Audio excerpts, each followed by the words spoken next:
Detrás de la gloria, las luces de los estadios y los trofeos millonarios, el deporte más popular del mundo esconde un oscuro expediente de secretos que muchos preferirían mantener sepultados. Desde futbolistas profesionales que pasaron una década firmando contratos sin tocar un solo balón, hasta masacres civiles censuradas por regímenes dictatoriales, atentados armados en plena competencia y crímenes brutales cometidos dentro del vestuario, este iceberg desciende hasta las profundidades más perturbadoras de la historia del fútbol.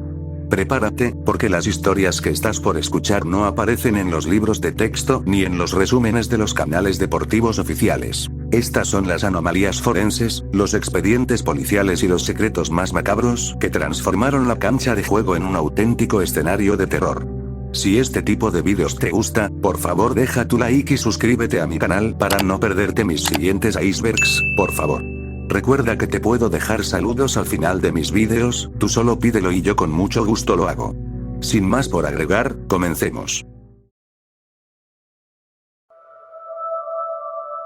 Estamos en el nivel 1.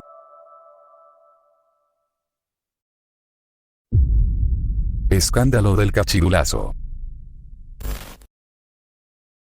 El origen de este fraude se remonta a abril de 1988, cuando el combinado nacional juvenil disputaba en Guatemala el premundial sub-20 con el objetivo de obtener un boleto para la Copa del Mundo de Arabia Saudita. Todo marchaba bajo aparente normalidad deportiva hasta que una minuciosa investigación periodística, impulsada inicialmente al revisar el anuario oficial de la propia Federación Mexicana de Fútbol, sacó a la luz pública discrepancias aberrantes en las edades de 4 futbolistas del plantel: Aurelio Rivera, Gerardo Jiménez, José Luis Mata y José de la Fuente. Los documentos revelaron que los altos mandos federativos, encabezados por el entonces presidente del organismo Rafael del Castillo, habían alterado los registros oficiales de nacimiento de estos elementos, añadiendo modificaciones que iban desde los 2 hasta los 4 años para hacerlos pasar por atletas juveniles, cuando en la realidad rebasaban con creces el límite de edad permitido por la regulación internacional. El defensor y capitán Aurelio Rivera, por ejemplo, competía contra adolescentes de 19 años, teniendo en realidad 24 años cumplidos. Al destaparse el engaño en los medios de comunicación impresos, federaciones rivales del área de la CONCACAF, principalmente Guatemala, interpusieron quejas formales ante el máximo organismo rector del fútbol mundial, aportando las actas de bautismo y registros civiles auténticos de los implicados. En lugar de aceptar la falta, la cúpula directiva mexicana intentó mitigar el escándalo, descalificando las indagatorias y tratando de culpar individualmente a los futbolistas bajo el argumento de que ellos habían mentido en sus trámites personales, una postura cínica que enfureció a los altos mandos de la FIFA, que ya habían lanzado advertencias previas contra la manipulación de edades en torneos de desarrollo. La resolución definitiva llegó el 30 de junio de 1988, dictando una sanción fulminante de 2 años de suspensión total para cualquier representativo de la federación en torneos internacionales de todas las categorías. Este dictamen no solo marginó al equipo menor de la justa mundialista, sino que destruyó el proceso de la selección mayor que se perfilaba para competir en los Juegos Olímpicos de Seúl 1988 y, en la consecuencia más dolorosa para la afición, privó a la generación dorada liderada por el goleador Hugo Sánchez, quien se encontraba en el pináculo de su trayectoria con el Real Madrid, de participar en la Copa del Mundo de Italia 1990. Farsa de Ali Dia en la Premier League.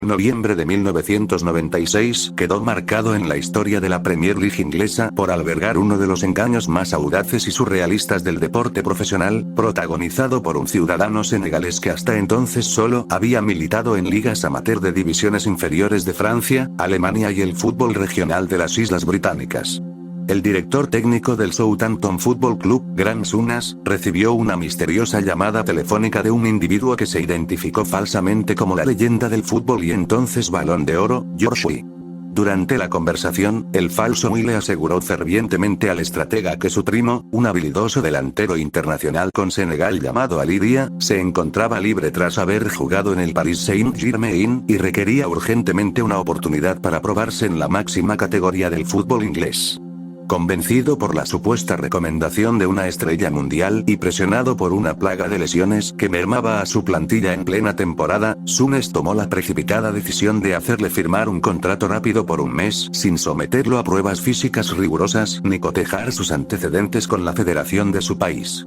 El debut formal del futbolista supuestamente de élite estaba programado para un partido de entrenamiento contra el equipo de reservas donde el cuerpo técnico planeaba evaluar sus condiciones tácticas, pero las intensas lluvias anularon el compromiso y obligaron al club a integrarlo directamente a la convocatoria del primer equipo para el partido oficial contra el Leeds United del 23 de noviembre. El destino aceleró las cosas cuando, a los 32 minutos del primer tiempo, la gran figura del Southampton, Matthew Le Tissier, sufrió una lesión muscular que lo obligó a abandonar el terreno de juego, lo que llevó al director técnico a enviar a Alidia a la cancha portando el dorsal número 33 en medio de la expectación del público. La farsa se desmoronó de manera fulminante en cuestión de segundos, exponiendo a un atleta que carecía por completo de los fundamentos técnicos más básicos, mostrándose incapaz de controlar el balón, perdiendo la noción de su posicionamiento táctico y corriendo erráticamente por el campo de juego de una forma que sus propios compañeros describieron posteriormente como ver a un ciervo asustado sobre el hielo.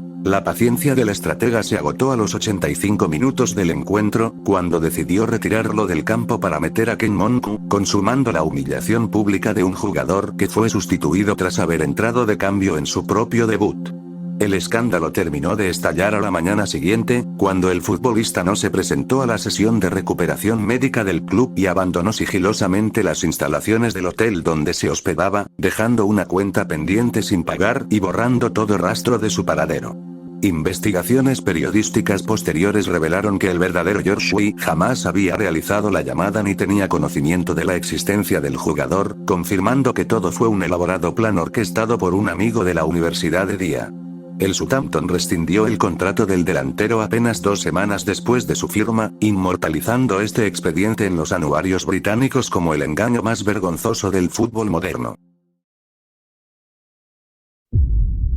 Polígrafo de Byron Castillo. El panorama del fútbol sudamericano se vio sumergido en una crisis legal e institucional sin precedentes durante el año 2022, cuando la Federación de Fútbol de Chile interpuso una denuncia formal ante los tribunales de la FIFA alegando la alineación indebida del defensor Byron Castillo por parte de la selección de Ecuador en 8 compromisos de las eliminatorias rumbo al Mundial de Qatar. La acusación chilena no se limitaba a una simple queja técnica, sino que señalaba una trama delictiva transnacional al afirmar que el futbolista era en realidad de nacionalidad colombiana y que se habían falsificado deliberadamente sus actas de nacimiento, pasaportes y documentos de identidad ecuatorianos para ocultar su verdadero origen y su edad real. A medida que el litigio avanzaba y la FIFA desestimaba los primeros recursos chilenos, la tensión internacional escaló drásticamente cuando los medios de comunicación británicos filtraron a la opinión pública un audio de una investigación interna previa realizada por la propia Federación Ecuatoriana de Fútbol. En dicha grabación, el propio jugador admitía de viva voz haber nacido en Tumaco, Colombia, haber cruzado la frontera de forma irregular y haber recibido ayuda de empresarios locales para tramitar un documento de identidad falso con el año de nacimiento alterado para poder jugar al fútbol profesional en Ecuador. La controversia se trasladó al Tribunal de Arbitraje Deportivo, por sus siglas, TAS, convirtiéndose en una carrera contrarreloj a solo semanas de que iniciara la justa mundialista, con Chile exigiendo la descalificación inmediata de Ecuador y la adjudicación de los puntos para tomar su lugar en el torneo. El exhaustivo análisis forense e internacional de la documentación expuso que, si bien la justicia civil ecuatoriana había validado la ciudadanía del deportista en el pasado, el registro oficial de su nacimiento contenía inconsistencias informáticas insostenibles y discrepancias profundas con los archivos de la Registraduría de Colombia. Los jueces del TAS emitieron un veredicto salomónico a pocos días de la inauguración del evento, determinando que, aunque el jugador era considerado legalmente elegible por poseer un pasaporte ecuatoriano vigente expedido por las autoridades de ese país, la Federación de Fútbol de Ecuador era plenamente responsable de haber utilizado información y documentos falsos en los registros de inscripción. La resolución definitiva impuso un castigo ejemplarizante para el siguiente ciclo mundialista, penalizando a la selección ecuatoriana con la retirada de 3 puntos para las eliminatorias de la Copa del Mundo de 2026 y una multa económica considerable, obligando además al cuerpo técnico a excluir de último minuto a Byron Castillo de la convocatoria final para Qatar 2022 con el fin de evitar impugnaciones adicionales durante el desarrollo del torneo. Este expediente quedó registrado en la historia del arbitraje deportivo como un precedente alarmante sobre la vulnerabilidad de las identidades legales en el fútbol profesional y el impacto de los audios filtrados en las altas esferas de la justicia internacional. Complot de las apuestas de Calciopoli. Durante los meses previos al Mundial de Alemania 2006, los cimientos del fútbol italiano sufrieron un colapso absoluto al salir a la luz pública una investigación judicial que expuso la red de corrupción e influencia más grande en la historia de la Serie A. Todo comenzó cuando los magistrados de Nápoles, mientras indagaban sobre una presunta red de dopaje y apuestas ilegales vinculada al crimen organizado, interceptaron cientos de horas de grabaciones telefónicas que involucraban de manera directa a Luciano Moggi, el poderoso director general de la Juventus de Turín. Las escuchas telefónicas desvelaron un entramado delictivo institucional donde Moggi, en complicidad con altos mandos de la Federación Italiana de Fútbol, ejercía un control dictatorial sobre la designación de los cuerpos arbitrales para los partidos oficiales. Mediante presiones, amenazas y prebendas, el directivo seleccionaba a colegiados específicos que estuvieran predispuestos a favorecer los intereses de la Juventus y de otros clubes involucrados, como el Milán, la Fiorentina y la Lazio, alterando por completo la legitimidad de las competiciones de las temporadas 2004, 2005 y 2005-2006. El escándalo, bautizado por los medios de comunicación como Calciopoli, expuso prácticas aberrantes que iban desde el encierro físico de árbitros en los vestuarios por parte de directivos furiosos tras un mal resultado, hasta la manipulación sistemática de las tarjetas amarillas para suspender deliberadamente a los jugadores estrella de los equipos rivales antes de enfrentarse a la escuadra turinesa. La policía financiera y los tribunales deportivos actuaron con una contundencia nunca antes vista en el deporte europeo una vez que los expedientes de las llamadas filtradas se hicieron públicos, provocando la renuncia en cadena de toda la cúpula de la federación y de la junta directiva de la Juventus. Las sentencias dictadas por la justicia deportiva en julio de 2006 cayeron de manera fulminante sobre los clubes implicados, despojando formalmente a la Juventus de los 2 últimos títulos de liga obtenidos bajo esta estructura y decretando su descenso administrativo inmediato a la Serie B, por primera vez en toda su historia, acompañado de una severa reducción de puntos para el siguiente torneo y la inhabilitación perpetua de Luciano Moggi del ámbito futbolístico. Este terremoto institucional provocó un éxodo masivo de figuras mundiales del plantel de Turín hacia otras ligas y, a pesar de que la selección italiana se consagró campeona del mundo ese mismo verano en medio de la crisis, el caso quedó inmortalizado como el expediente forense definitivo sobre cómo el poder corporativo y los hilos de los despachos pueden pervertir por completo la esencia del deporte de élite.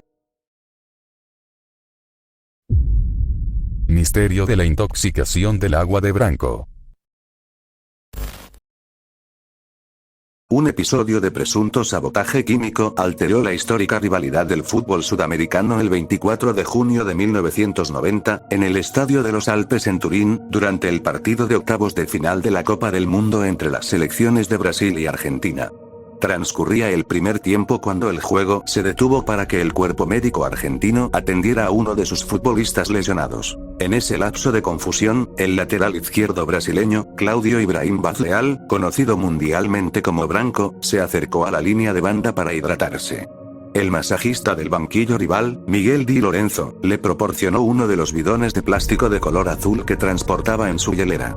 Pocos minutos después de reanudarse las acciones, el defensor brasileño comenzó a experimentar mareos severos, visión borrosa, somnolencia extrema y una pérdida progresiva de la coordinación motriz, factores que mermaron drásticamente su rendimiento físico y contribuyeron a la postre a la eliminación de su escuadra tras una jugada donde no pudo frenar el avance que derivó en el gol definitivo de la escuadra albiceleste. Al finalizar el compromiso, Branco denunció públicamente ante los delegados de la FIFA y los medios de comunicación que el agua que le habían suministrado contenía sustancias extrañas, sosteniendo la firme sospecha de que el líquido de esos envases específicos había sido adulterado deliberadamente con tranquilizantes potentes para neutralizar sus capacidades en la cancha. La acusación fue desestimada y catalogada como una excusa de derrota por la delegación argentina durante más de una década, argumentando que todos los contenedores contenían exactamente la misma agua purificada. El expediente dio un giro radical años más tarde, cuando el propio director técnico de aquella selección de 1990, Carlos Salvador Vilardo, y el astro Diego Armando Maradona, realizaron polémicas declaraciones en programas televisivos donde insinuaron, entre risas y anécdotas, que en ese partido efectivamente existieron bidones especiales cargados con agua mezclada con el fármaco Rohypnol, un potente sedante de la familia de las benzodiazepinas, destinados específicamente a los rivales que se acercaran a pedir hidratación.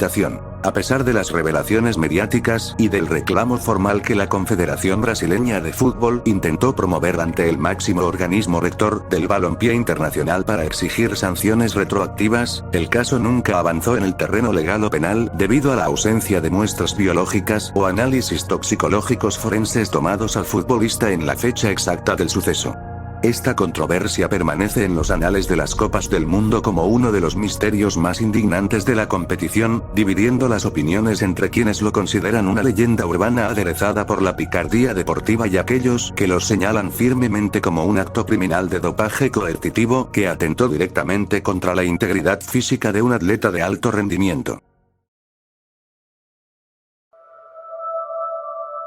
Estamos en el nivel 2.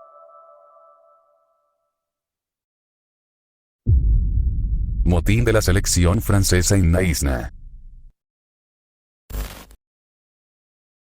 La Copa del Mundo de Sudáfrica 2010 se convirtió en el escenario del colapso institucional más vergonzoso en la historia del fútbol galo, alcanzando su punto de máxima tensión el 20 de junio en la pequeña localidad de Naïsna. La crisis interna había estallado días antes, durante el entretiempo del partido contra México, cuando el delantero Nicolás Anelka sostuvo una violenta discusión en el vestuario con el director técnico Raymond Domenech, lanzando insultos de un calibre tan explícito y ofensivo que, al ser filtrados en la portada del diario L'Équipe, provocaron la expulsión inmediata del jugador por parte de la Federación Francesa de Fútbol. La respuesta del plantel, lejos de acatar la disciplina del organismo, fue orquestar una rebelión armada de ego y solidaridad gremial liderada por las figuras veteranas del equipo, quienes decidieron boicotear los entrenamientos públicos programados ante cientos de aficionados y medios de comunicación internacionales que esperaban en el campo de Naïsna. El clímax de la insurrección se transmitió en vivo a todo el planeta cuando los futbolistas descendieron del transporte oficial únicamente para firmar autógrafos a los fanáticos, para inmediatamente después sostener un altercado verbal en plena cancha con el preparador físico Robert Duverne, quien enfurecido arrojó su cronómetro al suelo antes de ser contenido por los directivos. Acto seguido, la totalidad del plantel se replegó de forma unánime y se atrincheró en el interior del autobús del equipo, cerrando las cortinas para ocultarse de las cámaras cinematográficas y negándose a salir a entrenar. En un acto de surrealismo puro, obligaron al propio director técnico Raymond Domenech a pararse frente a los micrófonos de la prensa internacional para leer un comunicado redactado por los propios huelguistas, en el cual justificaban su postura beligerante y expresaban su total repudio a la exclusión de su compañero de ataque. Las ondas de choque de este motín trascendieron el ámbito deportivo, provocando que la ministra de Deportes de Francia viajara de urgencia a Sudáfrica para reprender severamente a los futbolistas en una reunión privada, calificando su conducta como una aberración que manchaba el honor de la República, e incluso el presidente de la nación emitió declaraciones de indignación absoluta. Tras la inminente y humillante eliminación del torneo en la primera fase, la federación actuó con puño de hierro, aplicando castigos ejemplares a los cabecillas de la revuelta. Nicolás Anelka recibió una suspensión histórica de 18 partidos internacionales, el capitán Patrice Evra fue sancionado por 5 encuentros, y otros referentes como Franck Ribéry y Jeremy Toulalan sufrieron suspensiones menores, marcando el fin de una generación y dejando este expediente como el ejemplo definitivo de cómo la indisciplina y la fractura de los vestuarios pueden humillar públicamente a toda una nación. Simulación de ataque de Diverson. La final de la Copa Libertadores de América el 27 de noviembre de 2021, disputada en el Estadio Centenario de Montevideo entre los clubes brasileños Palmeiras y Flamengo, se convirtió en el escenario de uno de los actos de simulación más ridículos e indignantes en la historia moderna del deporte rey, protagonizado por el delantero de Iverson Bruno Silva Acosta. Transcurrían los últimos suspiros del tiempo extra y el Palmeiras ganaba el encuentro gracias a un gol del propio atacante, quien buscaba desesperadamente cualquier oportunidad para consumir los segundos restantes en el cronómetro y enfriar el ritmo del partido. En medio de una jugada de alta tensión cerca de la línea lateral, se produjo un leve tumulto entre los futbolistas de ambas escuadras, lo que obligó al árbitro principal del encuentro, el argentino Néstor Pitana, a intervenir de forma enérgica para calmar los ánimos y dispersar a los involucrados. Tras dar una indicación, el colegiado avanzó y le propinó una palmada amistosa pero firme en la espalda al delantero para pedirle que se alejara y continuara con el juego. La reacción del futbolista ante el contacto físico de la máxima autoridad del campo de juego desafió toda lógica deportiva, pues al sentir el golpe en su espalda, se arqueó violentamente hacia adelante como si hubiera recibido un impacto de gravedad extrema o un ataque con un objeto contundente. Con una gesticulación exagerada de dolor y sufrimiento, Iverson se desplomó pesadamente sobre el césped, rodando sobre el pasto varias veces mientras se sujetaba la zona lumbar en un intento desesperado por engañar al cuerpo arbitral y provocar la expulsión de un rival, habiendo olvidado por completo en su premura que la persona que lo había tocado era el mismísimo referí del compromiso. Al girarse y observar al jugador retorciéndose en el suelo, Pitana simplemente lo miró con incredulidad y desdén, ordenándole de inmediato que se pusiera de pie mientras las cámaras de la transmisión internacional captaban el bochornoso engaño en televisión en vivo para millones de espectadores en todo el planeta. El video de la acción se viralizó de manera fulminante en las plataformas digitales en cuestión de minutos, desatando una ola de severas críticas, burlas y editoriales de indignación por parte de la prensa especializada mundial, que calificó el acto como la máxima expresión de la decadencia ética y el teatro antideportivo que daña la reputación del fútbol sudamericano. A pesar de que su equipo se coronó campeón del continente esa tarde, el expediente de Iverson quedó sellado en los anuarios de la competición no por sus méritos futbolísticos, sino como el ejemplo forense definitivo de cómo la obsesión por ganar y la trampa pueden rebajar la dignidad de un atleta profesional hasta el nivel del ridículo internacional. Secuestro express de Alfredo Di Stéfano. La madrugada del 24 de agosto de 1963, el Hotel Potomac de Caracas se transformó en el epicentro de una noticia de impacto internacional cuando un comando armado irrumpió en las habitaciones de la delegación del Real Madrid, que se encontraba en territorio venezolano disputando la pequeña Copa del Mundo de Clubes. Dos hombres que se identificaron falsamente como agentes de la policía de tránsito local abordaron al astro argentino Alfredo Di Stéfano, bajo el pretexto de que debía acompañarlos a la comisaría para declarar como testigo en un supuesto caso de investigación criminal. Sin levantar sospechas entre sus compañeros de equipo, el legendario delantero abandonó el inmueble y subió a un vehículo, percatándose a las pocas cuadras de que estaba siendo privado de su libertad por integrantes de las Fuerzas Armadas de Liberación Nacional, por sus siglas, FALN, un grupo guerrillero de orientación marxista que buscaba desestabilizar el régimen del presidente Rómulo Betancourt. El cautiverio del mejor futbolista de la época se prolongó por espacio de 72 horas, durante las cuales permaneció confinado en un departamento de seguridad y posteriormente en una modesta habitación de hotel en la capital venezolana. Lejos de sufrir maltratos físicos, Di Stéfano relató posteriormente que sus captores lo trataron con suma cortesía, permitiéndole escuchar el radio para seguir las transmisiones de los partidos de su propio equipo, jugando naipes con él y ofreciéndole disculpas constantes por la situación, reiterándole que la retención armada no tenía motivos económicos ni personales contra su persona o la institución española, sino que respondía a una estrategia puramente propagandística para atraer la atención de la prensa mundial hacia la agenda de la guerrilla y boicotear las elecciones presidenciales del país sudamericano. La crisis concluyó de forma pacífica el 27 de agosto, cuando los guerrilleros trasladaron al futbolista cerca de la Embajada de España en Caracas, liberándolo ileso tras darle dinero para un taxi y pedirle que no mirara atrás mientras se retiraban del sitio. Di Stéfano caminó apresuradamente hacia la delegación diplomática para poner fin a la angustia de su familia y del mundo deportivo, demostrando una fortaleza mental asombrosa al vestirse de corto y saltar a la cancha del Estadio Olímpico apenas un día después para jugar el partido programado contra el Sao Paulo, donde fue ovacionado de pie por la fanaticada. Este expediente forense y político quedó sellado en las bitácoras policiales internacionales como el secuestro de mayor trascendencia mediática en la historia del deporte, evidenciando cómo las figuras de élite pueden ser utilizadas como piezas de ajedrez en los conflictos ideológicos de una nación. Fraude de las falsas identidades del FC Dinamo de Kiev.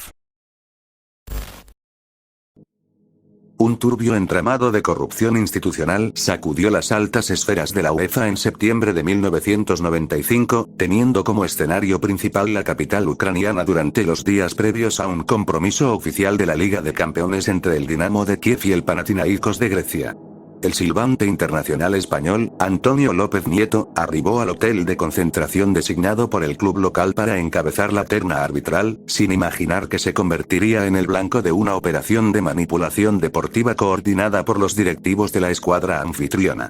Al instalarse en sus habitaciones, los silbantes fueron abordados por emisarios del club que les ofrecieron de manera insistente lujosos abrigos de piel de bisón valorados en miles de dólares, argumentando que se trataba de un simple gesto de hospitalidad tradicional para mitigar el gélido clima de la región de Europa del Este. La situación adoptó tintes delictivos de gravedad extrema pocas horas antes del silbatazo inicial, cuando el vicepresidente del conjunto de Kiev, Igor Surkis, interceptó directamente al silbante español en los pasillos interiores del inmueble para entregarle una nota escrita que contenía una oferta explícita de soborno por una suma cercana a los $30.000 en efectivo, condicionada a que garantizara la victoria del equipo ucraniano mediante decisiones arbitrales predispuestas en la cancha. López Nieto, mostrando una conducta ética inquebrantable, rechazó de inmediato las dádivas, ordenó confiscar las prendas de vestir como evidencia física del delito y procedió a redactar un informe exhaustivo de los hechos, el cual remitió de urgencia a las oficinas centrales del máximo organismo rector del fútbol europeo en Suiza una vez que concluyó el partido con marcador favorable para los locales.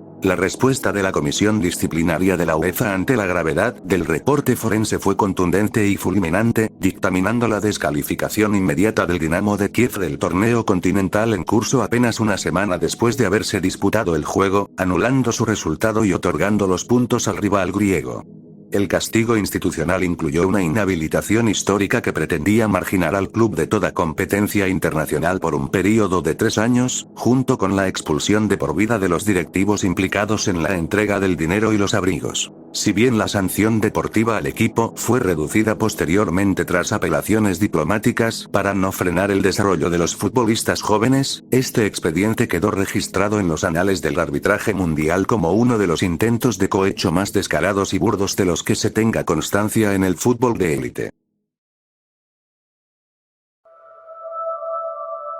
Estamos en el nivel 3. Colapso pulmonar de Buffett in Bigonis.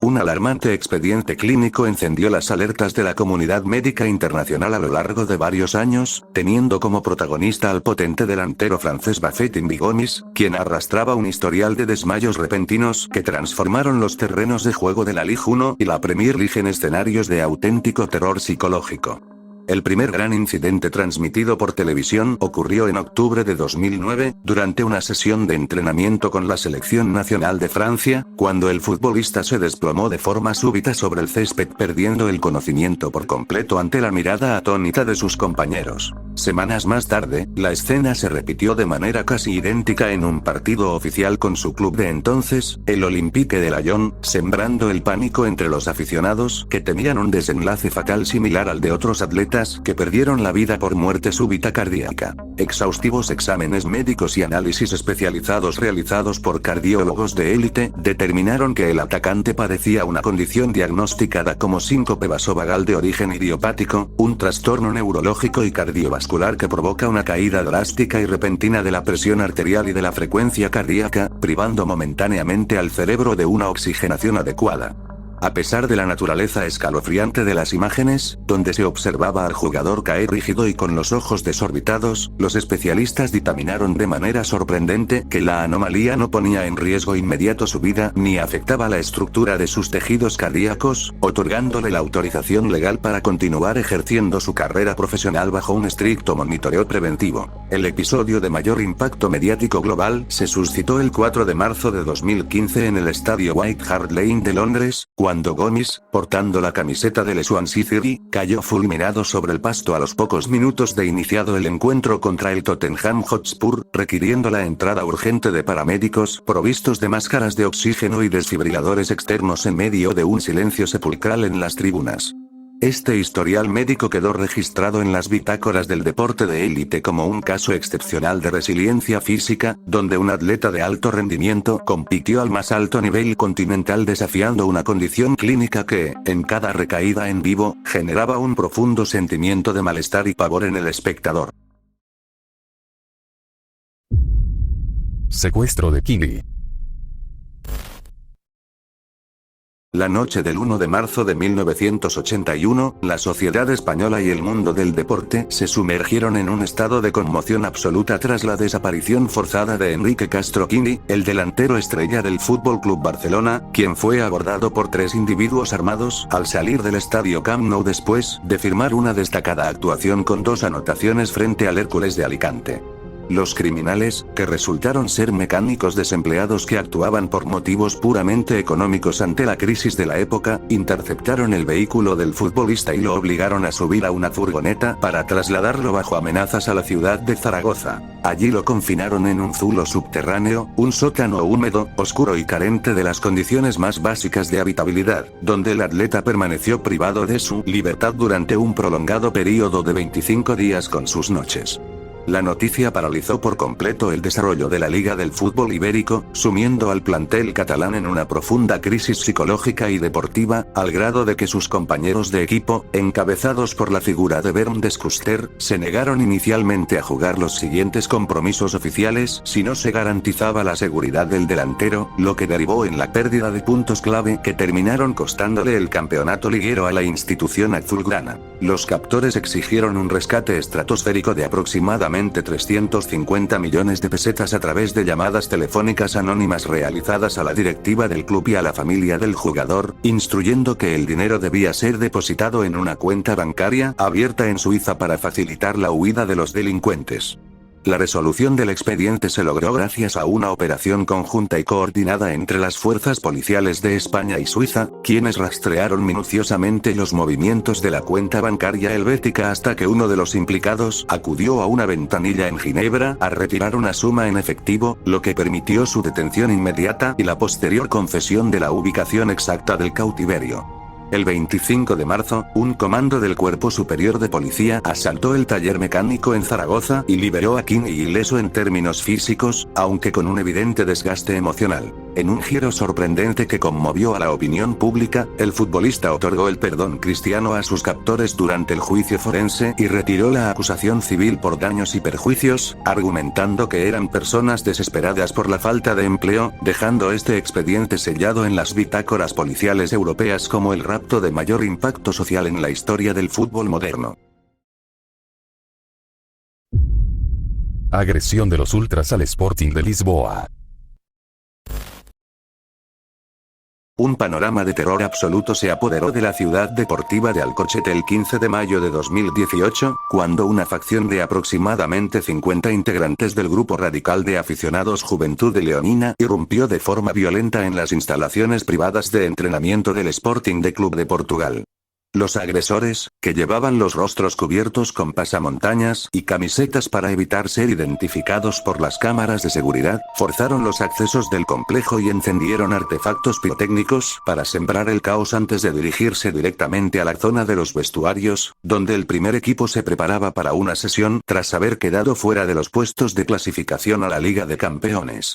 Armados con barras de hierro, cinturones con hebillas metálicas y antorchas, los asaltantes destrozaron el mobiliario del lugar y comenzaron a infligir agresiones físicas directas contra los futbolistas y el cuerpo técnico que se encontraban indefensos en el interior del inmueble. La peor parte del ataque la sufrieron figuras como el delantero neerlandés Bas Dost, quien recibió un fuerte impacto en la cabeza que le provocó heridas abiertas y requirió sutura médica inmediata, mientras que el director técnico Jorge Jesús y otros elementos del plantel fueron acorralados y golpeados brutalmente en medio de amenazas de muerte explícitas si no abandonaban la institución. El asalto se prolongó por varios minutos de horror hasta que las fuerzas de seguridad locales lograron arribar al sitio, procediendo a la detención de decenas de los implicados en lo que las autoridades calificaron posteriormente como un acto criminal planificado, bajo sospechas de que el propio presidente del club de aquel entonces, Bruno de Carvalho, había instigado indirectamente el ataque mediante declaraciones públicas beligerantes contra sus propios jugadores en redes sociales. Las consecuencias legales y deportivas de este expediente destruyeron la estabilidad del equipo de Lisboa, ya que la gran mayoría de las estrellas internacionales del plantel, incluyendo al arquero Rui Patricio, William Carvalho y Bruno Fernández, rescindieron unilateralmente sus contratos profesionales alegando causas de fuerza mayor por la ausencia total de garantías para salvaguardar su integridad física en sus puestos de trabajo. Este trágico episodio concluyó con un macrojuicio histórico en los tribunales portugueses que derivó en penas de prisión efectiva para los líderes de la Barra Brava y la destitución fulminante del presidente del club, quedando registrado en los anales del fútbol mundial como el ataque más despiadado e indignante perpetrado por aficionados radicales contra una delegación deportiva en su propio hogar. Estafa deportiva de Carlos Kaiser. Una de las mayores anomalías en los registros del deporte profesional comenzó a gestarse a principios de la década de 1980 en Brasil, protagonizada por Carlos Henrique Raposo, un hábil estratega de la manipulación social apodado Kaiser por su supuesto parecido físico con Franz Beckenbauer. Valiéndose de un carisma magnético y tejiendo alianzas estratégicas con las grandes figuras del balompié amazónico de la época, como Rocha, Renato Gaucho y Romario, este civil logró que los futbolistas consagrados lo recomendaran de forma insistente con directivos y directores técnicos de clubes de primera línea.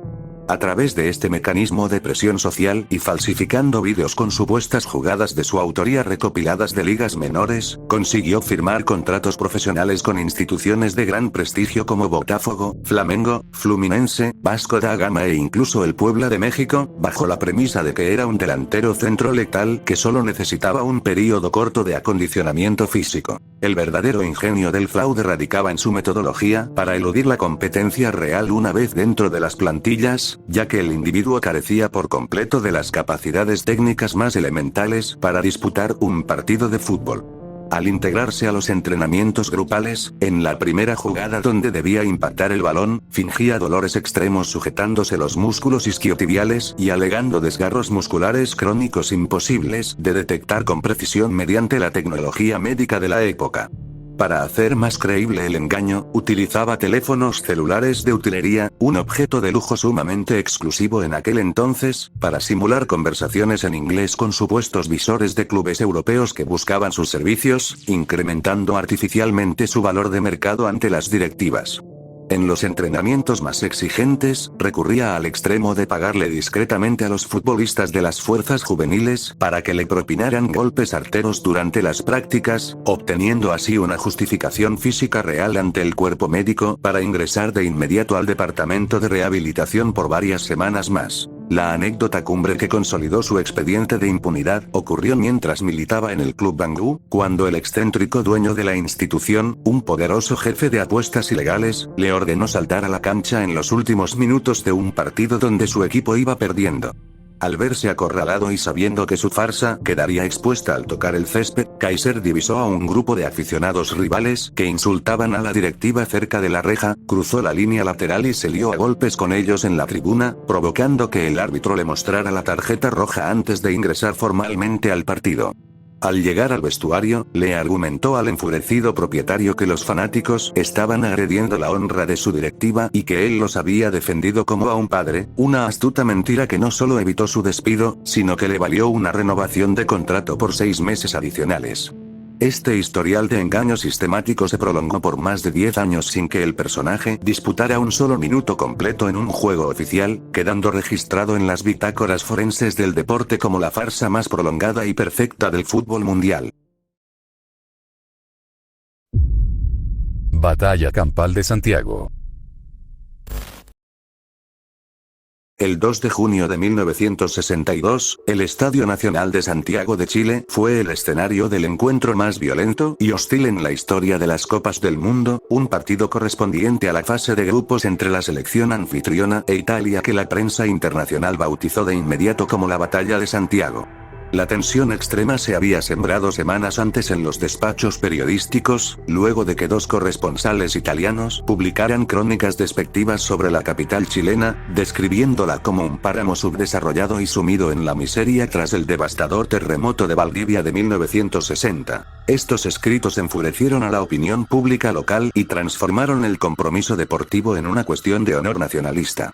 Desde el silbatazo inicial del árbitro inglés Ken Aston, el partido abandonó toda pretensión de juego limpio para convertirse en una encarnizada guerra de guerrillas sobre el césped, donde la primera falta violenta se registró apenas a los 12 segundos de iniciado el cotejo y la primera expulsión llegó a minuto 7, cuando el italiano Giorgio Ferrini cometió una brutal infracción y se negó rotundamente a abandonar la cancha, lo que obligó a la policía armada a ingresar al terreno de juego por primera vez para retirarlo por la fuerza hacia los vestidores. La violencia física escaló sin control ante la pasividad del cuerpo arbitral, alcanzando tintes de salvajismo puro cuando el delantero chileno Leonel Sánchez desbordó por la banda izquierda y, al ser derribado, reaccionó propinando un fulminante puñetazo de izquierda al defensor Mario David. Minutos después, en una flagrante acción de venganza, el propio David buscó al atacante sudamericano y le asestó una espectacular patada voladora directa a la altura del cuello, ganándose la tarjeta roja y dejando a la escuadra europea con 9 hombres en un ambiente de linchamiento civil.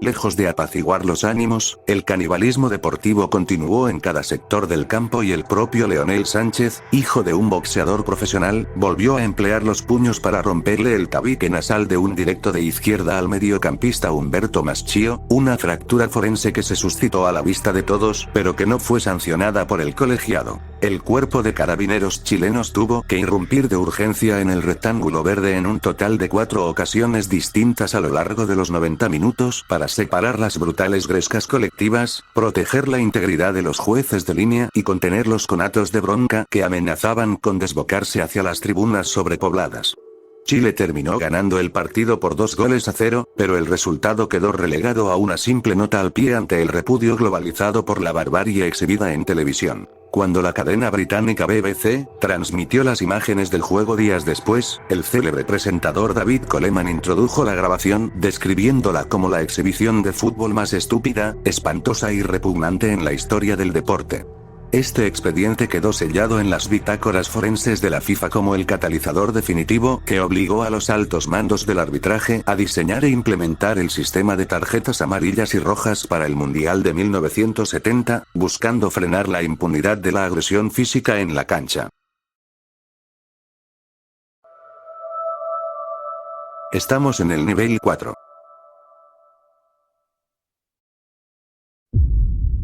Tragedia de Valley Parade.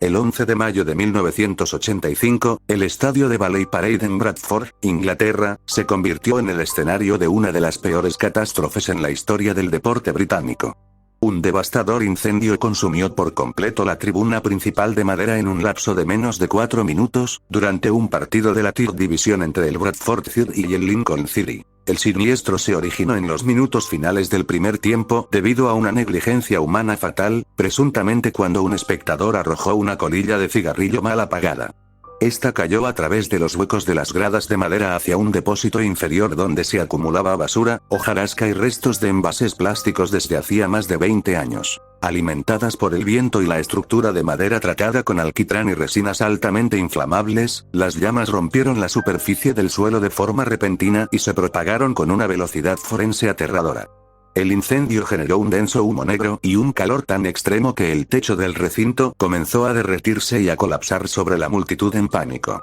Mientras una parte de los aficionados logró saltar las vallas hacia el terreno de juego para ponerse a salvo, cientos de personas corrieron hacia la parte posterior de la tribuna buscando las vías de evacuación habituales. Sin embargo, se encontraron con que las puertas de salida trasera estaban completamente cerradas y bloqueadas con candados por parte del club para evitar que personas sin boleto ingresaran de forma ilegal.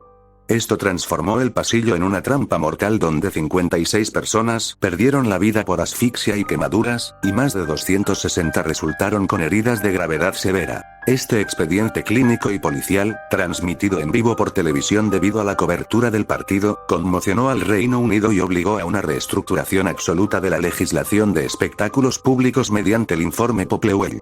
Dicha investigación prohibió de manera inmediata y definitiva la construcción de tribunas de madera en estadios profesionales y decretó la erradicación de los cierres perimetrales y bloqueos de salidas de emergencia para salvaguardar la integridad física de los asistentes en el futuro. Masacre del Estadio Luzhniki. El 20 de octubre de 1982, el Estadio Central Lenin de Moscú, hoy conocido como Estadio Luzhniki, fue el escenario de la peor catástrofe en la historia del deporte soviético, cuando una devastadora avalancha humana en los pasillos exteriores provocó la muerte por asfixia traumática de decenas de aficionados en los minutos finales de un partido de la Copa de la UEFA entre el Spartak de Moscú y el Haarlem de Países Bajos. El siniestro se originó debido a una combinación de negligencia logística y condiciones climáticas extremas, ya que las autoridades del estadio, ante la baja asistencia provocada por un frío polar de 10 grados bajo cero y una densa nevada, decidieron abrir únicamente la tribuna este y concentrar a los aproximadamente 16.000 espectadores en ese sector, dejando habilitada una sola puerta de salida estrecha que conectaba con una escalera subterránea cuyos peldaños de concreto estaban completamente cubiertos de hielo. Al aproximarse el final del encuentro con el marcador 1-0 a favor del conjunto local, cientos de fanáticos comenzaron a descender de forma masiva por las gélidas escaleras para abordar el transporte público antes de que terminara el cotejo. Sin embargo, en tiempo de compensación, el futbolista del Spartak, Sergei Shvetsov, anotó un segundo gol fortuito, lo que provocó que una parte de la multitud que ya se encontraba en los pasillos intentara regresar de forma abrupta a las gradas para festejar, colisionando de frente contra la oleada humana que seguía bajando en la oscuridad. El impacto de los dos flujos de personas en un espacio tan reducido y resbaladizo generó un tapón humano donde decenas de jóvenes cayeron y fueron aplastados o asfixiados bajo el peso de la masa en pánico, mientras las barandillas metálicas de la estructura colapsaban por la presión forense del tumulto. Fiel a su política de hermetismo, el aparato estatal del régimen soviético censuró y ocultó de inmediato la magnitud de la tragedia ante los medios de comunicación y la opinión pública internacional, obligando a los pocos periódicos locales que reportaron el incidente a publicar una nota escueta que mencionaba vagamente un accidente menor con algunos heridos, al tiempo que las familias de las víctimas eran presionadas para realizar entierros express bajo estricta vigilancia de la policía política, por sus siglas, KGB. El expediente permaneció sepultado en los archivos secretos del Estado durante casi 7 años, hasta que en 1989, bajo la política de transparencia de la Glasnost, una investigación periodística sacó a la luz la verdad histórica del caso, confirmando una cifra oficial de 66 fallecidos, en su mayoría adolescentes, aunque estimaciones independientes y testimonios de sobrevivientes sugieren que el número real de decesos pudo haber sido considerablemente mayor, dejando este trágico episodio como el ejemplo definitivo de cómo la censura gubernamental puede priorizar la propaganda política por encima de la dignidad humana y la seguridad deportiva. Colapso fatal de Miklos Fehr. El 25 de enero de 2004, el estadio Dom Afonso Henriques en Guimarães, Portugal, se convirtió en el escenario de una de las tragedias más impactantes de la era de la televisión satelital, cuando el delantero húngaro del Benfica, Miklos Fehr, sufrió un paro cardíaco fulminante durante los minutos finales de un partido oficial de la Primeira Liga transmitido en vivo para millones de espectadores en todo el mundo. El siniestro se originó de forma repentina en tiempo de compensación, instantes después de que el atacante realizara una jugada para consumir los segundos restantes en el cronómetro, lo que provocó que el árbitro del encuentro se acercara y le mostrara una tarjeta amarilla por conducta antideportiva. Tras recibir la amonestación con un temple de acero, Feer acomodó su cabello, esbozó una leve y melancólica sonrisa hacia el colegiado, se inclinó visiblemente hacia adelante apoyando las manos en sus rodillas y, en un lapso de menos de 2 minutos, se desplomó pesadamente de espaldas sobre el césped, quedando completamente inmóvil con los ojos desorbitados. La caída del futbolista desató un estado de pánico absoluto y un profundo sentimiento de pavor tanto en la cancha como en las tribunas, obligando a los cuerpos médicos de ambas escuadras a ingresar de urgencia para aplicar maniobras de reanimación cardiopulmonar en medio de un silencio sepulcral. Las cámaras de la transmisión televisiva captaron en vivo las imágenes desgarradoras de sus compañeros de equipo rompiendo en llanto, abrazándose en un intento desesperado por asimilar la escena y arrodillándose sobre el pasto mientras los paramédicos intentaban estabilizar al jugador con un desfibrilador externo antes de trasladarlo en ambulancia a un hospital local, donde se confirmó su fallecimiento pocas horas más tarde. Exhaustivos análisis forenses y estudios anatomopatológicos realizados posteriormente determinaron que la causa clínica del deceso fue un paro cardiorrespiratorio provocado por una miocardiopatía hipertrófica, una condición cardíaca de origen congénito que causa un engrosamiento anormal de los tejidos del músculo cardíaco, dificultando el flujo sanguíneo y predisponiendo a los atletas de alto rendimiento a sufrir arritmias letales bajo situaciones de extremo esfuerzo físico. Este alarmante expediente médico y deportivo conmovió a toda Europa, provocando que el Benfica retirara de forma definitiva el número 29 en su honor y obligando a los máximos organismos rectores del balompié internacional a implementar protocolos de evaluación médica y exámenes cardiovasculares mucho más estrictos y obligatorios para salvaguardar la integridad física de los futbolistas profesionales en todo el planeta. Tragedia de las puertas de la muerte en el Estadio Nacional.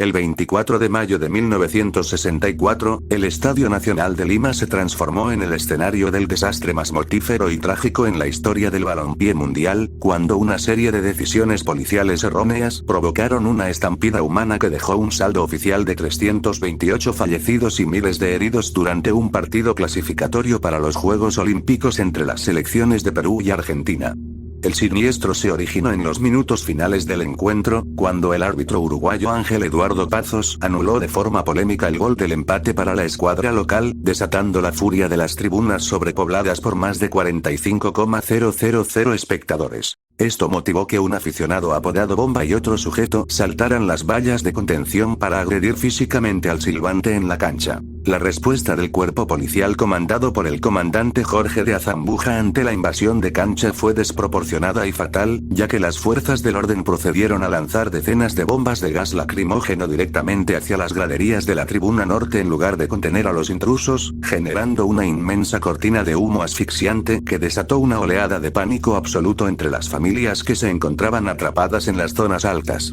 En un intento desesperado por evacuar el recinto y salvar sus vidas de la intoxicación química, miles de personas corrieron en masa hacia la parte posterior de la tribuna buscando descender por los túneles hacia las vías de salida de la calle. Sin embargo, al llegar al final de las escaleras, se encontraron con que las pesadas puertas corrugadas de hierro y madera estaban completamente cerradas y bloqueadas por las autoridades para evitar el reingreso de personas sin boleto. El impacto de la marea humana contra los accesos sellados generó un tapón donde cientos de adultos y niños fueron aplastados de forma brutal, muriendo por asfixia traumática y fracturas severas bajo el peso y la presión forense de la multitud enloquecida que seguía empujando desde la parte superior a oscuras.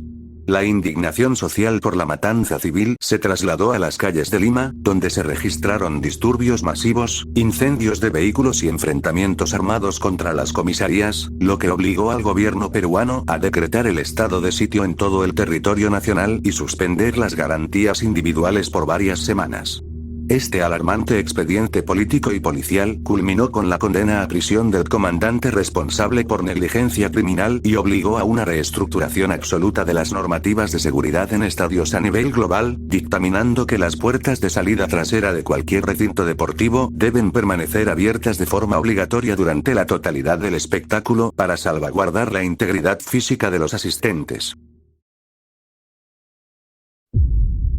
Crimen organizado en el vestuario del Ciudad de Murcia. Un turbio entramado de corrupción criminal sacudió los cimientos del fútbol ibérico a mediados de 2007, cuando una investigación policial de alcance internacional sacó a la luz la infiltración de redes del crimen organizado y mafias de apuestas asiáticas en el entorno del Club de Fútbol Ciudad de Murcia, que en ese momento disputaba con éxito los puestos de ascenso en la Segunda División de España. El siniestro expediente se originó cuando emisarios de estas organizaciones delictivas lograron traspasar la seguridad institucional del club para abordar directamente a futbolistas clave del plantel en el interior de los vestuarios y en los estacionamientos de las instalaciones de entrenamiento.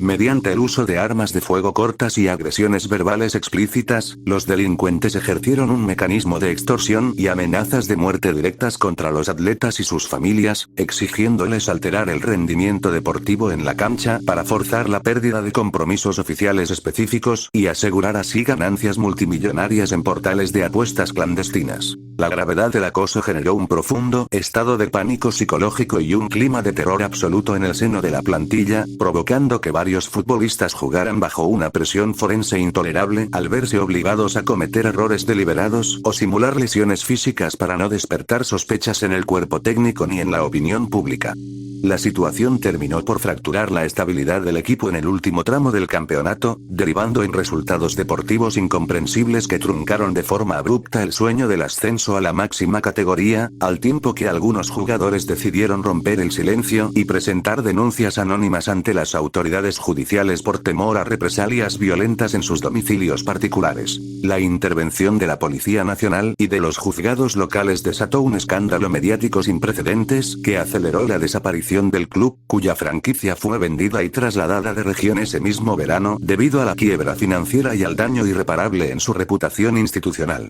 Este expediente policial quedó sellado en las bitácoras forenses del deporte español como uno de los antecedentes más perturbadores de cómo el dinero sucio de las apuestas ilegales puede corromper la integridad del juego a través de la violencia armada y la coacción civil, obligando a las ligas profesionales a endurecer de forma drástica los filtros de seguridad y los protocolos de protección a los futbolistas en sus centros de trabajo.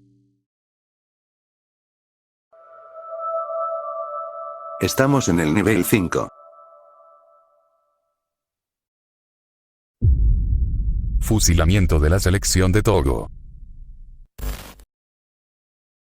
Un panorama de terror absoluto se apoderó de la frontera entre la República del Congo y Angola el 8 de enero de 2010, cuando el autobús que transportaba a la delegación oficial de la selección de fútbol de Togo fue blanco de un encarnizado atentado terrorista perpetrado por el Frente para la Liberación del Enclave de Cabinda, por sus siglas, FLEC, un grupo separatista armado. El combinado gubernamental, que viajaba por carretera custodiado por patrullas militares para participar en la Copa Africana de Naciones, fue emboscado al ingresar a la inestable región petrolera de Cabinda por guerrilleros provistos de ametralladoras pesadas, quienes abrieron fuego continuo de manera indiscriminada contra el vehículo civil durante más de 30 agónicos minutos. Las ráfagas de balas atravesaron el parabrisas y los costados del transporte, obligando a los futbolistas, entre los que se encontraba la estrella internacional Emanuel Adebayor, a resguardarse debajo de los asientos en medio de un charco de sangre, gritos de auxilio y un pánico psicológico devastador mientras las fuerzas del orden intentaban repeler la agresión armada.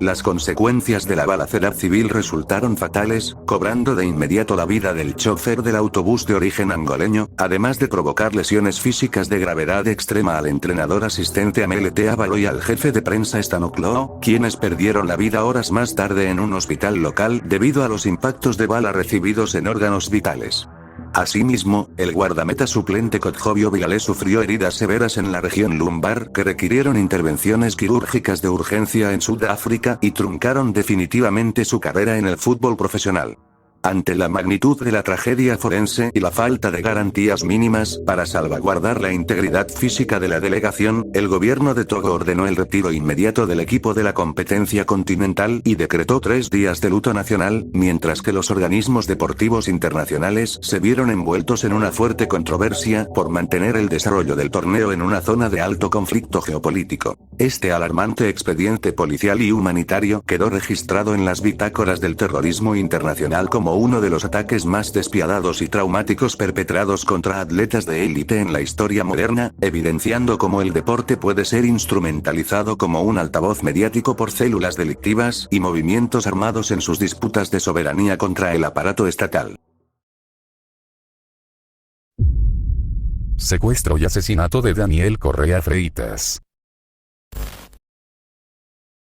El 27 de octubre de 2018, la comunidad del fútbol sudamericano quedó horrorizada ante el hallazgo del cuerpo sin vida de Daniel Correa Freitas, un futbolista profesional de 24 años que pertenecía al Sao Paulo FC, y que había militado en clubes como el Coritiba y el Botafogo. El siniestro expediente se originó tras la celebración de una fiesta de cumpleaños en la localidad de São José dos Pinhais, donde el atleta fue brutalmente agredido en el interior de una residencia tras ser descubierto en la cama junto a la esposa del dueño de la casa, un conocido empresario local llamado Edison Brites Jr. El reporte forense y policial detalló que el futbolista fue sometido a un prolongado linchamiento físico por parte del empresario y 3 cómplices, quienes lo golpearon severamente hasta dejarlo inconsciente antes de meterlo en la cajuela de un vehículo particular. Las víctimas del terror psicológico en la casa testificaron que los agresores limpiaron minuciosamente las manchas de sangre del inmueble antes de trasladar al deportista hacia un área boscosa y deshabitada de la región. En ese paraje rural, el autor material utilizó un arma blanca para infligirle heridas mortales directas, degollando al jugador y procediendo a una mutilación genital severa antes de abandonar el cadáver entre los matorrales.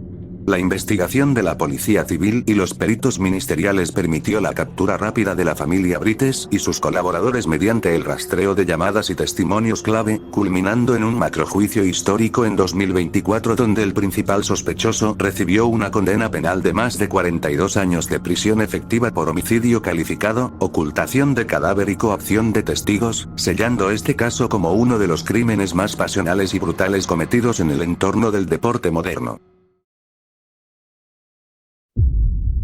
Secuestro y desaparición de la selección juvenil en la dictadura.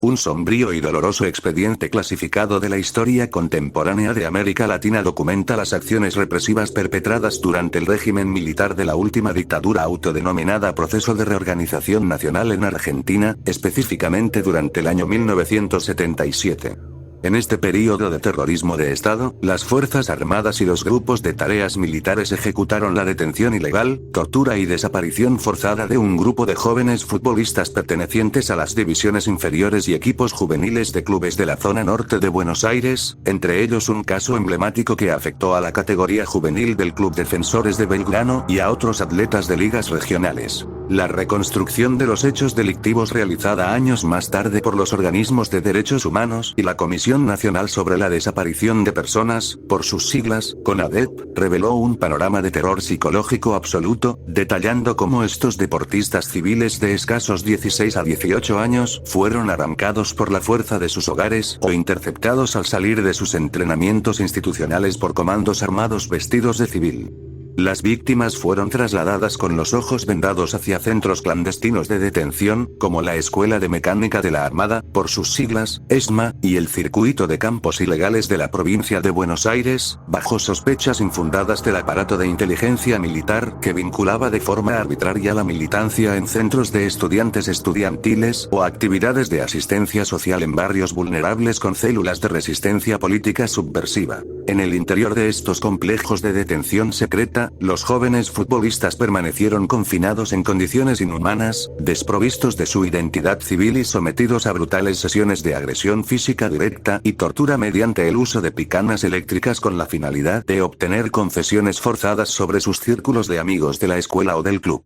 A pesar de los desesperados reclamos judiciales y las solicitudes de paradero presentadas por sus familiares y por los propios directivos de las divisiones inferiores ante las autoridades eclesiásticas y gubernamentales, el régimen dictatorial negó de manera sistemática tener conocimiento sobre el paradero de los atletas, manteniendo el estricto secreto forense sobre sus identidades. Este alarmante expediente de criminalidad estatal concluyó con la desaparición física definitiva de los integrantes de este grupo juvenil, quienes presumiblemente fueron víctimas de los denominados vuelos de la muerte o sepultados en fosas comunes anónimas, para borrar toda evidencia de los crímenes de lesa humanidad.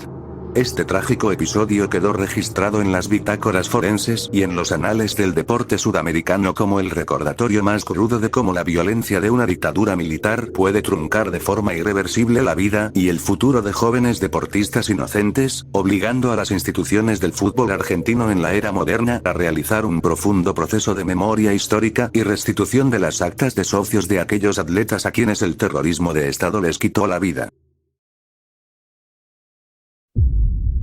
Linchamiento y decapitación de Otávio Jordão da Silva. Un horripilante suceso que traspasó los límites de la brutalidad se registró el 30 de junio de 2013 en el campo de juego del municipio de Pio XII, ubicado en el estado de Maranhão, Brasil, cuando un partido de fútbol de una liga regional amateur derivó en un doble crimen de saña inaudita que conmocionó a la opinión pública internacional y movilizó a los cuerpos de investigación forense. El siniestro se originó a mitad del encuentro, cuando el árbitro de 20 años, Otávio Jordão da Silva, decretó una falta y le mostró la tarjeta roja al jugador Josenir dos Santos Abreu, de 31 años. La expulsión desató una acalorada discusión verbal y agresiones físicas directas entre ambos, la cual escaló de forma fatídica cuando el colegiado extrajo de entre sus ropas un arma blanca y apuñaló en repetidas ocasiones en el pecho al futbolista, quien perdió la vida de camino al hospital debido a las graves lesiones internas sufridas. La muerte del atleta desató una ola de pánico psicológico y un deseo de venganza ciega entre los familiares de la víctima y los espectadores presentes, quienes invadieron en masa el terreno de juego armados con piedras, maderas y machetes, acorralando de inmediato al silbante para impedir su huida de las instalaciones. En un acto de barbarie civil sin precedentes en el deporte moderno, la multitud enfurecida sometió a Otávio Jordão a torturas físicas extremas, propinándole una brutal golpiza y lapidándolo de forma continua hasta arrebatarle la existencia sobre el mismo pasto. Lejos de detener la agresión ante el deceso, los agresores procedieron a desmembrar el cadáver del árbitro empleando herramientas punzocortantes, decapitaron el cuerpo y colgaron de forma macabra sus extremidades y su cabeza en las estructuras de los postes del estadio ante la mirada desorbitada de los testigos que huyan del lugar. Este alarmante expediente policial y forense, que fue grabado en video por algunos asistentes mediante teléfonos celulares, obligó a una intervención militar de urgencia por parte de la Policía Civil de Maranhão para identificar y capturar a los líderes de la horda delictiva, quedando registrado en las bitácoras forenses de América Latina como la manifestación más extrema y perturbadora de violencia salvaje suscitada en un recinto deportivo a nivel mundial. Hemos llegado al final del video, pasemos a la sección de saludos. Muchas gracias a todos ustedes, me siguen motivando a seguir trayéndoles icebergs de diversos temas. Si este video te ha gustado, por favor déjame tu like, comenta qué caso fue el que más te impactó o si hay otro que pueda quedar en una tercera parte, comparte mi video con algún amigo o conocido tuyo y suscríbete a mi canal, por favor. Hasta pronto, cuídense mucho.